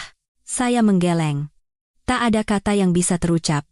Ibu terdiam lama, lalu bertanya dengan suara penuh kekhawatiran, "Sari, Nduk, jujur sama ibu, hidup di Jakarta berat, ya?" Pertanyaan ibu bagai pisau yang menusuk jantung saya. Ibu tidak menyalahkan saya, beliau hanya mengkhawatirkan saya. Namun, kekhawatiran itulah yang membuat saya semakin sakit. "Enggak, Bu. Sari hidup enak kok. Keluarga suami baik sekali, tidak ada yang susah." Saya buru-buru menyangkal, "Tidak susah kok setelah 20 tahun pulang cuma bawa sekotak roti?" Suara ibu bergetar. "Jangan bohongi ibu. Ibu lihat wajahmu saja sudah tahu. Ibu ini ibumu. Masa ibu tidak tahu? Mertuamu tidak baik sama kamu? Kan? Tidak memberimu uang? Tidak suka kamu pulang? Kan? Bukan, Bu. Jangan berpikir begitu. Nanti Sari berdosa sama mertua." Saya membela dengan panik. Ini semua salah Sari. Sari yang boros, tidak bisa menabung, makanya jadi begini. Saya tidak sanggup mengatakan yang sebenarnya. Saya tidak bisa menambah beban pikiran orang tua saya. Dan saya tidak mau menciptakan perselisihan antar besan. Lebih baik semua kesalahan saya timpakan pada diri sendiri. Lebih baik orang tua saya menganggap saya anak yang ceroboh dan tidak pandai mengatur uang, daripada mereka tahu saya hidup menderita di rumah mertua. Ibu menatap saya dengan pandangan iba. Beliau tidak bertanya lebih jauh, hanya memeluk saya dengan lembut. "Kasihan anakku." Saya membenamkan wajah di bahu ibu dan menangis sesenggukan seperti anak kecil. Kekecewaan keluarga, gunjingan tetangga, semua itu tidak penting lagi. Yang paling menyakitkan bagi saya adalah kekhawatiran dan kesedihan yang saya timbulkan pada orang-orang yang saya cintai. Beberapa hari di kampung halaman terasa seperti waktu terpanjang dalam hidup saya, desa yang menjelang Lebaran seharusnya penuh semangat. Setiap rumah sibuk membuat ketupat dan rendang. Anak-anak mengenakan baju baru dan berlarian di jalanan. Namun, semua keceriaan itu seolah bukan milik saya. Di rumah saya sendiri, saya merasa seperti orang asing, terpencil dan kesepian. Keluarga saya berusaha bersikap seolah tidak terjadi apa-apa. Ibu tetap memasak makanan kesukaan saya, dan bapak duduk di teras menceritakan kisah-kisah lama. Adi dan istrinya juga terus mengajak saya bicara dan memperhatikan saya. Namun, di balik semua perhatian itu, saya bisa merasakan jarak yang tak terlihat dan kesedihan yang tak terucap. Semakin mereka berusaha baik pada saya, semakin besar rasa bersalah yang saya rasakan. Kardus roti itu masih tergeletak di sudut ruang tamu, menjadi saksi bisu penderitaan saya. Bahkan kedua keponakan saya, setelah mencicipinya sekali, tidak lagi menyentuhnya karena rasanya tidak enak. Kardus itu hanya diam di sana, setiap hari melukai hati saya. Saya enggan keluar rumah. Saya takut berhadapan dengan tatapan orang-orang desa. Tamu yang sesekali datang pun tidak lagi bertanya tentang oleh-oleh. Mereka hanya menatap saya dengan pandangan kasihan, lalu mengalihkan pembicaraan ke soal panen atau cuaca. Saya tahu, di mata mereka, saya adalah orang yang malang, seorang putri yang gagal di perantauan. Suatu kali, saat saya sedang membantu ibu memotong sayuran di dapur, saya tidak sengaja mendengar percakapan dua orang ibu-ibu yang lewat. Kasihan ya, ibunya Sari. Anaknya 20 tahun tidak ada kabar, sekalinya pulang cuma bawa sekotak roti. Usahanya di Jakarta pasti bangkrut. Iya. Menikah jauh ya begitu risikonya. Kalau yang satu baik, yang satunya pasti buruk. Mending tinggal dekat. Bisa saling berbagi bubur walau cuma semangkuk. Jantung saya serasa jatuh. Saya bergegas lari ke kamar dan membanting pintu. Saya tahu mereka tidak bermaksud jahat. Mereka hanya berbicara sesuai apa yang mereka lihat. Tapi kata-kata tanpa sengaja itu meninggalkan luka yang dalam. Saya merasa telah mencoreng arang di wajah seluruh keluarga saya. Orang tua saya yang seumur hidup lurus dan dihormati tetangga, kini menjadi objek kasihan dan gunjingan karena saya. Saya mulai menyesali keputusan saya untuk pulang. Seharusnya saya tidak usah datang. Seharusnya saya tetap di Jakarta. Jika begitu, setidaknya dalam ingatan orang-orang, saya akan tetap menjadi Sari yang dulu, kebanggaan keluarga yang menikah ke Jakarta. Setidaknya orang tua saya bisa dengan bangga bercerita bahwa putri mereka hidup dengan sangat baik. Tapi sekarang, saya telah menghancurkan ilusi indah itu dengan tangan saya sendiri. Saya datang bukan untuk membawa kebahagiaan, melainkan untuk menyingkap kebenaran yang menyedihkan dan memalukan. Di malam hari, saya tidak bisa tidur. Saya merenungkan 20 tahun terakhir, saya mengorbankan masa muda, menahan kerinduan, dan memenuhi tugas sebagai menantu. Saya pikir saya berhak atas kepulangan yang membanggakan, tapi kenyataannya begitu pahit. Saya bertanya pada diri sendiri, apakah pilihan hidup saya ini sebuah kesalahan? Apakah kesabaran saya tidak ada artinya? Ribuan pertanyaan berputar di kepala saya tanpa jawaban. Saya merasa terperosok dalam rawa rendah diri dan penderitaan. Di sore hari H1 Lebaran, saat saya duduk sendirian di tepi sungai memandangi eceng gondok yang hanyut, Adi datang. Ia duduk di samping saya, diam, lalu menyalakan sebatang rokok. Sudah lama sekali saya tidak melihatnya merokok. Mbak. Setelah lama terdiam, ia akhirnya bicara. Suaranya serak. Jangan disembunyikan terus. Kalau ada masalah, cerita saja. Biar hatimu lega. Saya memalingkan wajah, menyembunyikan air mata yang hampir jatuh. Nggak ada apa-apa. Mbak baik-baik saja.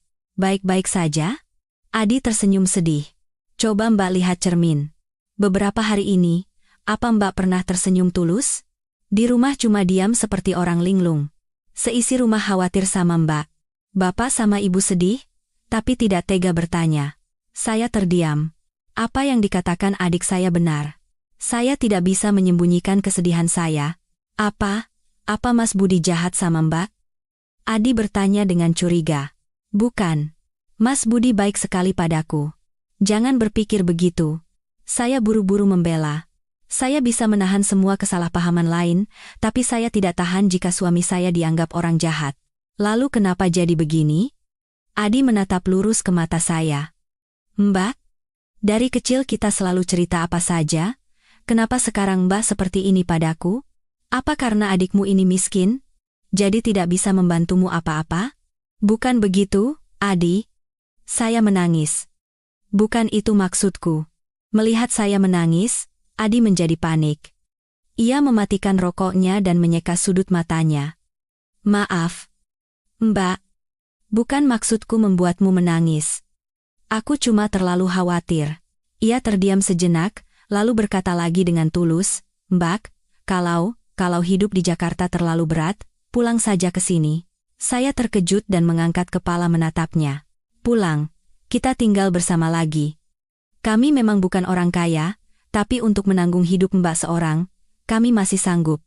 Istriku juga orang baik. Dia suka sama Mbak. Di sini, kita rawat Bapak dan Ibu, kita hidup rukun lagi seperti dulu. Jangan menanggung semuanya sendirian, Mbak. Kata-kata Adi bagaikan aliran air hangat yang perlahan mencairkan hati saya yang beku. Saya tahu, adik saya tulus menyayangi saya. Ia siap membuka tangannya kapan saja untuk saya. Kebaikan hatinya membuat saya sangat terharu. Tapi justru karena itu, saya merasa semakin menyedihkan. Saya tidak bisa lagi menjadi beban bagi adik dan keluarga saya. Saya menyeka air mata dan berusaha tersenyum padanya. Terima kasih, Adi. Mbak tahu kamu sayang sama Mbak, tapi aku tidak bisa pulang. Kenapa? Takut jadi omongan orang? Bukan. Saya menggeleng. Aku juga punya keluarga di sana. Ada suami, ada anak-anak. Mas Budi sangat baik padaku. Anak-anakku juga baik. Aku tidak bisa meninggalkan mereka hanya karena aku sedikit kesulitan. Itu tidak benar. Saya tidak bisa menjelaskan lebih jauh. Saya tidak bisa mengatakan bahwa masalahnya bukan pada suami saya, melainkan pada ibu mertua saya. Itu hanya akan membuat segalanya semakin rumit. Kejadian kali ini anggap saja kecelakaan kecil. Jangan khawatir. Nanti setelah Lebaran, kalau sudah kembali ke Jakarta, semuanya akan baik-baik saja. Saya berusaha meyakinkan adik saya. Adi menatap saya dengan curiga, tapi tidak bertanya lebih lanjut. Ia tahu sifat saya yang keras kepala. Kalau Mbak sudah berkata begitu. Ia menghela napas. Tapi ingat satu hal. Apapun yang terjadi, di sini selalu jadi rumahmu. Aku, Bapak, dan Ibu akan selalu menunggumu. Mengerti? Terima kasih, adikku. Saya tersenyum padanya. Senyum tulus pertama setelah beberapa hari. Hati saya masih berat, tapi saya bisa merasakan sedikit kehangatan. Tidak peduli betapa gagal dan memalukannya saya, selalu ada tempat untuk pulang. Selalu ada orang-orang terkasih yang akan menjaga saya. Dengan itu saja, rasanya saya bisa melewati segalanya. Pagi di hari Lebaran, suasana rumah semakin muram. Seharusnya ini adalah hari paling bahagia, saat seluruh keluarga berkumpul menyiapkan hidangan Lebaran. Tapi tahun ini, tidak ada suara tawa. Bapak duduk diam di teras memandang kejauhan. Adi dan istrinya bekerja dalam diam. Hanya suara ayam berkokok di halaman dan suara pisau ibu yang beradu dengan talenan di dapur yang memecah kesunyian. Saya bangun pagi-pagi, ingin membantu melakukan sesuatu untuk menenangkan hati, tapi ibu bersikeras menyuruh saya istirahat. Kamu pasti lelah habis perjalanan jauh. Istirahat saja, biar ibu dan istrimu Adi yang urus. Saya tahu ibu menyayangi saya, tapi perhatiannya justru membuat saya semakin kesepian. Saya hanya mondar-mandir di rumah, tidak tahu harus berbuat apa. Saat itulah mata saya tertumbuk pada kardus roti di sudut ruangan. Setelah beberapa hari, kardus itu mulai sedikit berdebu. Melihatnya, hati saya kembali perih. Itulah biang keladi dari semua masalah ini. Tak lama kemudian, ibu keluar dari dapur membawa sebuah piring. Beliau melihat sekeliling, lalu menatap kardus roti dan menghela napas. Roti itu kalau dibiarkan terus bisa jamuran. Nanti ambil beberapa untuk anak-anak, sisanya kita bagi-bagi ke tetangga saja. Sayang kalau dibuang. Mendengar itu, saya buru-buru melarang. Bu, biarkan saja. Roti tidak enak begitu, buat apa dibagi-bagi, nanti orang malah menertawakan. Kita harus menghargai pemberian orang. Ibu menggeleng. Bilang saja ini oleh-oleh dari putri yang datang dari jauh, mereka pasti akan menghargai niatnya. Lagi pula, membuang makanan itu dosa. Selesai berkata, ibu berjalan mendekati kardus roti. Tanpa sempat saya cegah, beliau mencoba mengangkat kardus itu, namun tiba-tiba berhenti. Beliau mengerutkan kening, lalu mencoba mengangkatnya sekali lagi. Loh, aneh. Ibu bergumam sendiri. Kenapa, Bu? Saya bertanya penasaran. Tidak, kardus ini kelihatannya ringan, tapi kenapa waktu diangkat berat sekali, ya? Ibu menatap saya dengan bingung. Saya pun merasa aneh. Waktu di terminal, Adi bilang kardus itu ringan. Kenapa sekarang jadi berat? Mungkin karena ibu sudah tua, jadi tenaganya berkurang. Mungkin karena tenaga ibu sudah berkurang. Sini, biar Sari bantu. Saya mendekat. Ibu seolah tidak butuh bantuan, beliau langsung membuka tutup kardus itu. Beliau mengulurkan tangan untuk mengambil roti yang paling atas. Namun, begitu tangannya menyentuh roti itu, beliau kembali terkejut. Loh, Sari? Coba sini lihat ini. Ibu memanggil saya dengan suara yang aneh. Saya mendekat dan mengintip ke dalam kardus. Masih tumpukan roti berwarna kuning pucat. Tidak ada yang istimewa. Kenapa? Bu, coba kamu angkat satu. Karena penasaran, saya mengambil roti yang paling atas. Dan seketika, saya pun merasakan keanehan. Ukuran rotinya biasa, tapi beratnya luar biasa. Rasanya bukan seperti memegang roti yang empuk, melainkan seperti memegang batu bata. Benar, kan? Kataku. Ibu menatap saya. Roti macam apa ini? Berat seperti batu? Apa adonannya gagal lalu basi? Bisa sakit perut kalau dimakan. Ibu dengan cemas membolak-balik roti itu. Beliau mencoba membelahnya menjadi dua dengan kedua tangannya. Tapi anehnya, roti itu sangat keras. Butuh tenaga ekstra untuk membelahnya. Pasti sudah basi ini. Lihat. Isinya. Ibu berhasil merobek sepotong roti. Beliau mengintip ke dalamnya, lalu tiba-tiba berhenti bicara. Matanya membelalak. Tangannya gemetar. Piring yang dipegangnya jatuh ke lantai dengan suara peraang. Dan pecah berkeping-keping. Ibu. Ibu kenapa? Saya terkejut dan memapah ibu. Ibu tidak menjawab, hanya mengangkat roti itu ke depan mata saya, dan dengan jari yang gemetar menunjuk ke dalam roti. Saya mengikuti arah jari ibu, melihat ke dalam roti, dan pada saat itu, seluruh tubuh saya ikut membeku. Di dalam rongga roti yang berwarna kuning itu, bukan remah-remah roti, melainkan sesuatu berwarna biru dan merah yang dibungkus plastik tipis. Saya mengucek mata beberapa kali, saya tidak percaya dengan apa yang saya lihat. Di dalam roti yang telah dilubangi dengan rapi, tumpukan uang yang dibungkus rapat dengan plastik tersusun rapi.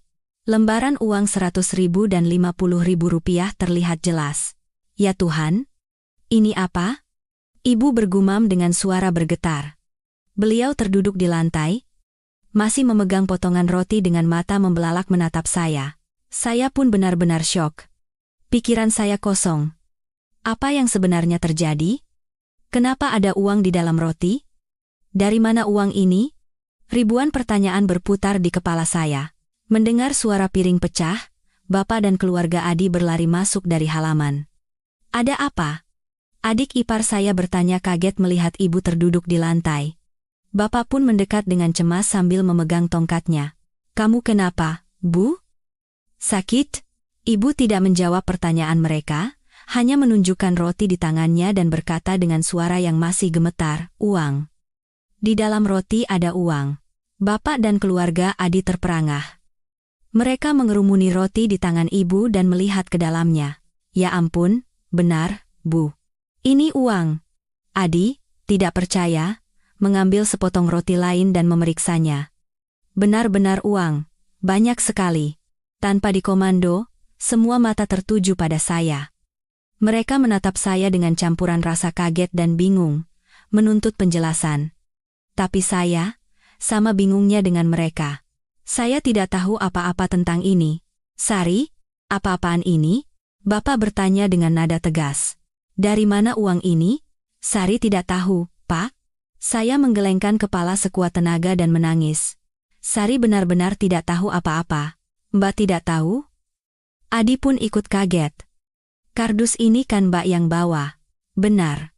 Kardus roti ini saya yang bawa. Hadiah murahan yang membuat saya menangis karena malu. Hadiah yang dipaksakan oleh ibu mertua saya. Jangan-jangan, ibu mertua yang... Begitu pikiran itu terlintas, saya langsung menggeleng. Tidak mungkin, ibu mertua yang begitu hemat tidak mungkin memberikan uang sebanyak ini pada saya. Apalagi dengan cara yang aneh seperti ini. Cepat periksa roti yang lain. Ibu seolah tersadar dan berkata dengan panik. Mendengar itu, Adi segera menumpahkan semua roti dari kardus ke lantai. Seluruh keluarga bergegas mengambil satu roti. Semua roti terasa sangat berat. Adi dengan cepat membelah roti kedua. Dan lagi-lagi, di dalamnya ada tumpukan uang yang dibungkus rapi. Roti ketiga, keempat, semuanya sama. Dalam sekejap, lantai dipenuhi oleh remah-remah roti dan tumpukan uang. Keluarga kami seolah sedang bermimpi. Kekecewaan dan kesedihan selama beberapa hari ini kini berubah menjadi keterkejutan yang luar biasa. Bapak yang seumur hidupnya tenang, kini terduduk di kursi, tidak bisa menyembunyikan tangannya yang gemetar. Ibu terus-menerus mengucap istighfar. Adi dan istrinya tidak bisa menyembunyikan rasa kaget dan gembira mereka. Hanya saya yang termangu di tengah tumpukan uang itu, pikiran saya berkecamuk. Jika uang ini benar-benar dari ibu mertua, kenapa beliau melakukan ini? Kenapa beliau memarahi saya karena boros? Tapi diam-diam memberikan uang yang berkali-kali lipat lebih banyak dari harga hadiah yang ingin saya beli? Kenapa tidak memberikannya secara langsung? Kenapa harus dengan cara seperti ini? Saya sama sekali tidak mengerti. Rasa bingung dan penasaran lebih besar daripada kegembiraan melihat uang. Di balik kardus roti yang tampak biasa ini, pasti ada rahasia yang tersembunyi. Kami sekeluarga duduk melingkar di lantai yang berantakan oleh remah roti dan tumpukan uang. Untuk beberapa saat, tidak ada yang bicara. Semua masih belum pulih dari keterkejutan. Adi yang pertama kali sadar. Ia dengan hati-hati mengumpulkan tumpukan uang. Coba saya hitung, jumlahnya berapa semua. Suaranya masih sedikit bergetar. Sementara Adi dan istrinya dengan teliti membuka bungkusan plastik dan menghitung uang, ibu mengambil sepotong roti lain. Roti yang berada di dasar kardus. Roti itu terlihat jauh lebih berat dari yang lain. Tunggu, Adi. Panggil ibu. Di dalam roti ini sepertinya ada benda keras selain uang. Ibu dengan hati-hati membelah roti itu. Kali ini, di dalamnya tidak hanya ada uang, tapi juga sebuah kantong beludru merah yang diselipkan di antara tumpukan uang. Dengan tangan gemetar, ibu membuka kantong itu dan menuangkan isinya ke telapak tangannya. Kilau keemasan terpancar. Sepasang anting emas dan sebuah gelang emas dengan desain yang sangat indah. Emas, bisik ibu. Saya langsung mengenali perhiasan itu. Itu adalah anting dan gelang yang pernah saya lihat di dalam lemari ibu mertua. Perhiasan kesayangan beliau yang hanya dipakai saat acara-acara penting. Kenapa bisa ada di sini? Bu, ini belum semua. Teriak adik ipar saya. Di dalam tumpukan uang ini ada buku tabungan juga. Adik ipar saya menyodorkan sebuah buku tabungan yang masih baru. Dengan tangan gemetar, saya menerimanya. Nama pemilik rekening adalah nama saya. Dan saldo yang tertera di dalamnya. Saya tidak percaya dengan mata saya. Jumlahnya jauh lebih besar dari semua uang tunai yang ada. Tapi yang paling mengejutkan saya bukanlah jumlahnya. Di dalam buku tabungan itu terselip selembar kertas yang dilipat. Tulisan tangannya sedikit tidak beraturan, tapi saya langsung tahu itu adalah tulisan tangan ibu mertua. Beliau memang tidak mengenyam pendidikan tinggi, sehingga tulisannya tidak begitu rapi. Jantung saya berdebar kencang. Inilah dia. Kunci dari semua teka-teki ini. Saya menarik napas dalam-dalam dan dengan tangan gemetar membuka lipatan kertas itu. Seluruh keluarga menahan napas, memperhatikan saya. Dengan tenggorokan tercekat, saya mulai membaca surat itu keras-keras, kata demi kata. Untuk menantuku, Sari, saat kamu membaca surat ini, kamu pasti sudah sampai di rumah dengan selamat. Maafkan ibu karena telah membuatmu sedih dan banyak menangis. Jangan terlalu membenci ibu, ya? Ibu tahu betapa berbakti dan sayangnya kamu pada orang tuamu. Ibu juga tahu hadiah-hadiah yang kamu siapkan itu kamu pilih dengan sepenuh hati. Tapi, Nak, tahun ini kondisi pabrik kita memang sedang sangat sulit. Apa yang ibu katakan padamu bukan kebohongan. Jika kamu membawa hadiah-hadiah mahal itu dan orang-orang bertanya, apa yang akan kamu jawab? Tidak mungkin kamu bilang jujur bahwa keluarga kita sedang terlilit utang. Sementara putrinya membawa hadiah dengan uang sendiri, kan? Itu akan lebih memalukan. Ibu berpikir keras. Ibu tidak mau kamu merasa kecil hati di depan kerabatmu di kampung. Pulang setelah 20 tahun. Kamu harus menjadi yang paling bangga, kan? Tapi kebanggaan itu bukan datang dari hadiah mewah yang terlihat dari luar, melainkan dari isi yang sesungguhnya. Uang ini adalah tabungan seumur hidup ibu dan almarhum kakekmu, ditambah dengan uang jajan yang selama ini kalian berikan pada ibu, semuanya ibu berikan untukmu. Gunakan uang ini untuk merenovasi rumah orang tuamu. Biarkan kedua orang tuamu yang sudah sepuh itu bisa menikmati sisa hidup mereka di rumah yang layak dan nyaman. Sisa uangnya, berikan pada adikmu untuk tambahan modal usaha. Buku tabungan itu atas namamu, dan kata sandinya adalah tanggal lahir ibu. Alasan ibu menyembunyikan uang ini di dalam roti, pertama, agar aman selama di perjalanan dan tidak ada yang curiga. Kedua, agar setibanya di rumah, kamu bisa mengatakan bahwa hadiah ini dari keluarga suami, dari mertua untuk besan. Dengan begitu, kamu bisa membantu keluargamu dengan uang itu tanpa kehilangan muka, dan tidak akan ada yang bisa berkata bahwa keluarga suamimu merendahkan atau menelantarkanmu. Sari. Ibu ini sudah tua dan tidak pandai merangkai kata. Ibu hanya melakukannya dengan cara ibu sendiri. Mungkin cara ibu ini telah melukaimu. Ibu hanya berharap kamu mengerti hati seorang ibu. Rayakanlah Lebaran yang bahagia dan hangat bersama keluargamu. Dari ibumu. Selesai membaca surat itu, saya tidak bisa menahan diri lagi. Saya terduduk di lantai, menutupi wajah, dan menangis sejadi-jadinya. Tapi ini bukan lagi air mata kekecewaan dan kesedihan. Ini adalah air mata penyesalan, kebahagiaan, dan rasa terima kasih yang tak terhingga. Saya membaca surat ibu mertua berulang kali sampai hafal. Tulisannya memang tidak indah. Bahkan ada beberapa ejaan yang salah. Tapi bagi saya, surat ini lebih berharga dari mahakarya sastra manapun. Setiap hurufnya terasa begitu berat menekan dada saya. Hati saya sakit karena penyesalan. Namun pada saat yang sama, jiwa saya diselimuti oleh kehangatan cinta yang tidak pernah saya bayangkan. Keluarga saya masih duduk diam di sekitar saya. Keterkejutan awal telah sirna, digantikan oleh rasa haru yang mendalam. Bapak saya yang seumur hidupnya tegar, matanya kini memerah. Beliau mengambil surat itu dari tangan saya, mengenakan kacamata bacanya, dan membacanya kembali. Bibir Bapak bergetar. Ibu besanmu adalah orang yang luar biasa, kata Bapak dengan suara penuh kekaguman. Semuanya sudah beliau perhitungkan. Beliau tidak hanya memberi uang, tapi juga menjaga harga diri kita semua. Beliau telah memberi kita pelajaran besar tentang arti kehidupan. Ibu di sampingnya terus menangis, air mata mengalir di pipinya yang keriput. Bukan lagi tangisan sedih, melainkan tangisan syukur. Sari, enduk, ibu yang salah. Selama ini ibu menyalahkanmu, mengira kamu hidup menderita. Ibu tidak pernah menyangka ibu mertuamu begitu menyayangimu. Budi baik beliau tidak akan bisa kita balas seumur hidup. Adi dan istrinya, melihat tumpukan uang dan emas di lantai, tidak lagi menunjukkan kegembiraan mendapatkan rezeki, melainkan tatapan penuh hormat dan kekaguman. Luar biasa, Adi menggelengkan kepala. Saya kira Ibu Hartini orang yang galak, ternyata hatinya begitu mulia dan begitu sayang pada Mbak Sari. Cara seperti ini benar-benar tidak terpikirkan oleh siapapun. Mendengar ucapan keluarga saya, berbagai perasaan berkecamuk di hati saya mengingat kembali semua kejadian dari awal. Wajah tegas ibu mertua saat melarang saya membeli hadiah. Dulu saya pikir beliau pelit, sekarang saya sadar, karena beliau sudah menyiapkan uang yang lebih besar, beliau tidak ingin saya menghamburkan uang saya sendiri.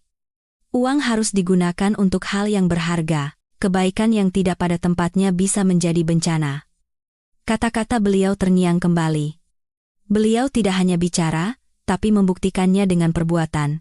Saat beliau memberikan kardus roti dan pakaian bekas, saya menganggapnya sebagai penghinaan. Sekarang saya sadar, Itu adalah bagian dari rencana besar beliau. Kardus roti adalah penyamaran paling sempurna untuk menyembunyikan harta sebanyak ini. Pakaian bekas membuat cerita anak yang pulang tanpa membawa apa-apa menjadi lebih meyakinkan, sehingga tidak ada seorang pun, bahkan pencuri paling licik sekalipun, yang akan curiga bahwa di dalam kardus usang itu tersimpan kekayaan yang luar biasa. Semua tindakan beliau, semua kata-kata yang terdengar kejam, sebenarnya adalah bagian dari sebuah rencana besar yang telah beliau susun. Semuanya hanya untuk satu tujuan. Melindungi saya dan menjaga harga diri saya.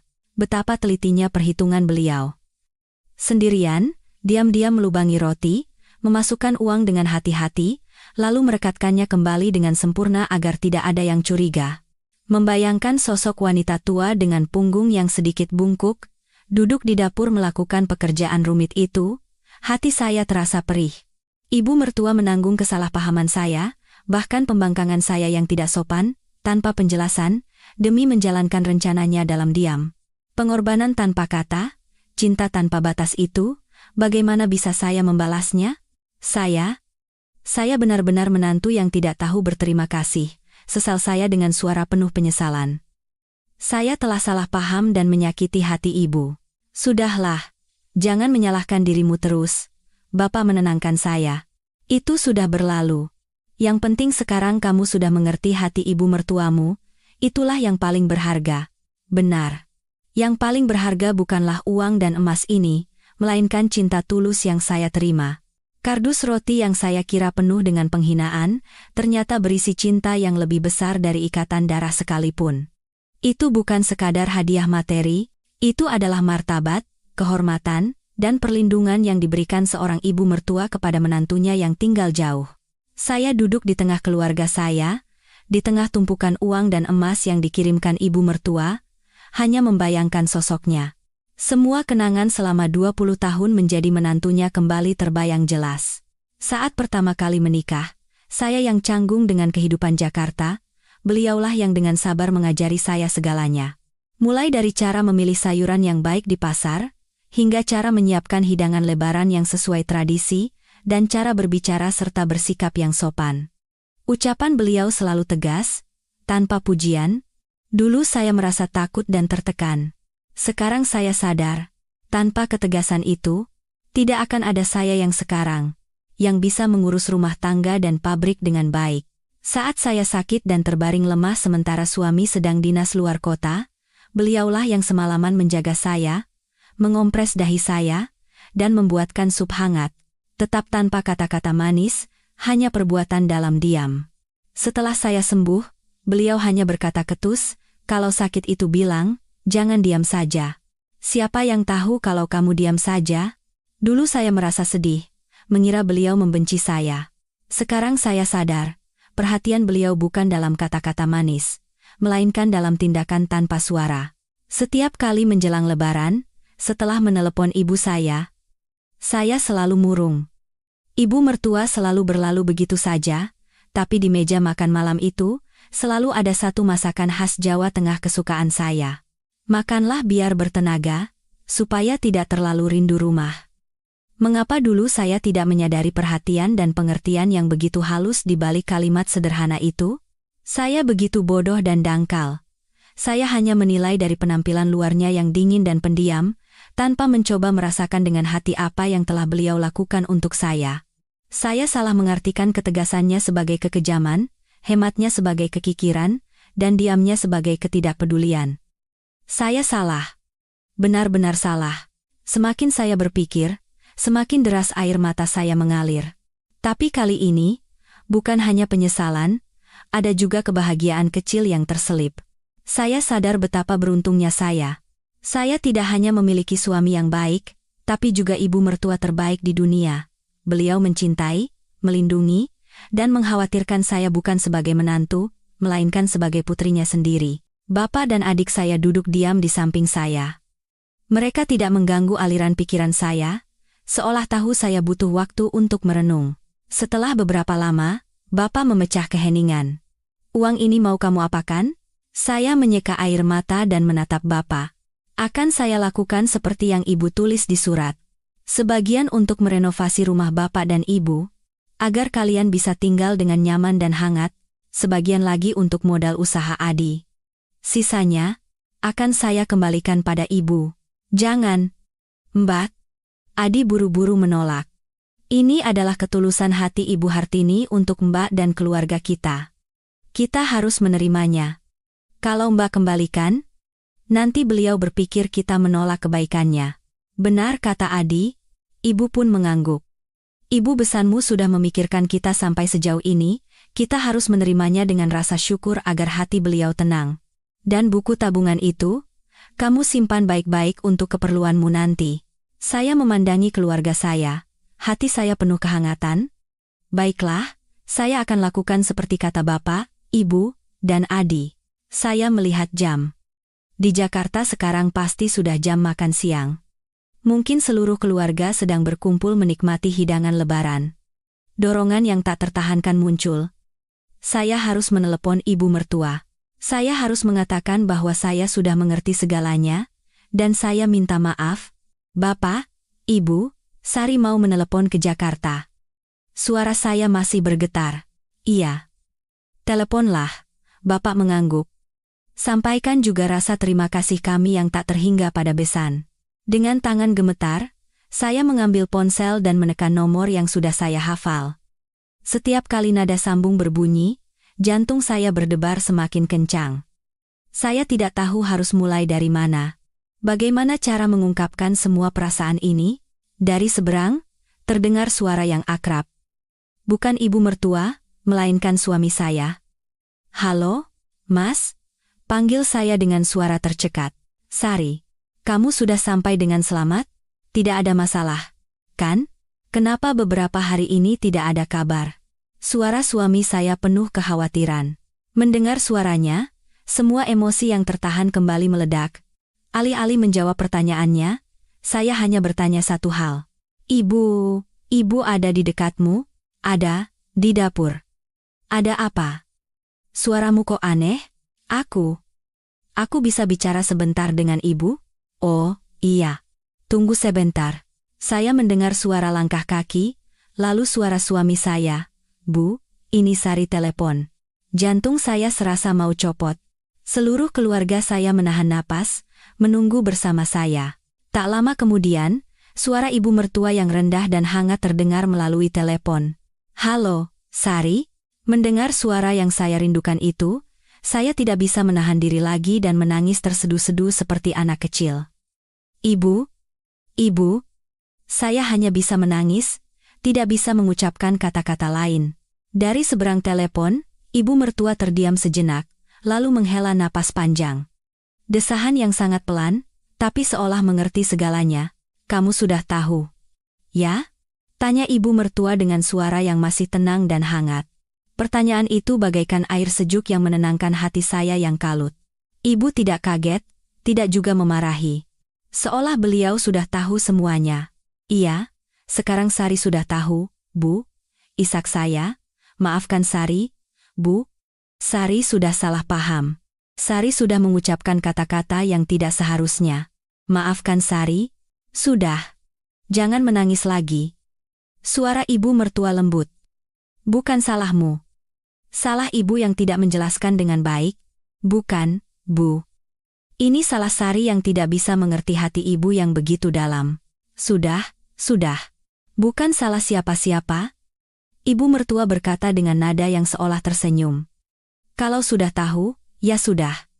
Menangis sekarang juga tidak akan menyelesaikan apa-apa. Yang penting, sekarang kamu dan keluargamu bisa merayakan Lebaran dengan gembira. Itu saja sudah cukup membuat ibu senang. Kelapangan hatinya membuat saya semakin merasa bersalah dan terharu. Ibu? Kenapa ibu begitu baik pada Sari? Kamu itu menantuku, istri dari anakku, dan ibu dari cucu-cucuku. Kalau ibu tidak baik padamu, pada siapa lagi? Kata ibu mertua dengan suara penuh kasih. Sudah, jangan menangis lagi. Hari ini kan Lebaran. Semangatlah. Siapkan hidangan Lebaran bersama orang tuamu, titip salam sungkem dari ibu untuk leluhur di sana. Iya, Bu. Baik. Bu. Saya menyeka air mata. Ibu. Bapak dan ibu saya juga ingin bicara dengan ibu. Ayah, silakan. Dengan tangan gemetar, saya menyerahkan ponsel kepada ibu saya. Ibu menerima telepon dengan ekspresi haru. Halo, Ibu Besan. Saya ibunya Sari. Ibu dari Jawa Tengah dan ibu dari Jakarta, dua orang yang terpisah ribuan kilometer, untuk pertama kalinya berbicara melalui telepon. Tidak banyak kata yang mereka ucapkan, tapi dalam pertanyaan tentang kabar kesehatan dan ucapan terima kasih yang tulus, saya bisa merasakan ikatan batin dan rasa hormat yang mendalam telah terjalin di antara mereka. Setelah ibu, bapak dan adik pun bergantian menyampaikan rasa terima kasih pada ibu mertua saya. Percakapan itu berlangsung hampir setengah jam. Sebelum menutup telepon, saat saya mengambil alih gagang telepon, ibu mertua berpesan, "Sari, uang itu kamu kelola dengan baik, ya. Ibu percaya padamu. Setelah lebaran jangan buru-buru pulang, tinggallah lebih lama di sana bersama orang tuamu. Lepaskan semua kerinduan yang selama ini tertahan. Jaga kesehatanmu baik-baik. Sudah dulu." "Ya. Ibu juga mau menyiapkan makanan." "Iya, Bu. Mohon maaf lahir dan batin, semoga ibu dan keluarga di sana sehat selalu." Setelah menutup telepon, saya merasa beban seberat gunung telah terangkat dari pundak saya. Semua kesalahpahaman telah sirna. Kini, yang tersisa di hati saya hanyalah cinta dan rasa syukur yang tak terhingga. Saya melihat sekeliling, semua anggota keluarga saya tersenyum. Kesedihan kelam selama beberapa hari ini telah lenyap sepenuhnya, digantikan oleh udara yang hangat dan bahagia dari sebuah reuni yang sesungguhnya. Sore itu juga, cerita tentang kardus roti ibu mertua menyebar ke seluruh desa melalui mulut anak-anak. Tapi kali ini, bukan gunjingan tentang kemiskinan, melainkan kekaguman dan pujian atas kearifan dan kebaikan hati ibu mertua. Bude Lastri adalah orang pertama yang datang ke rumah kami.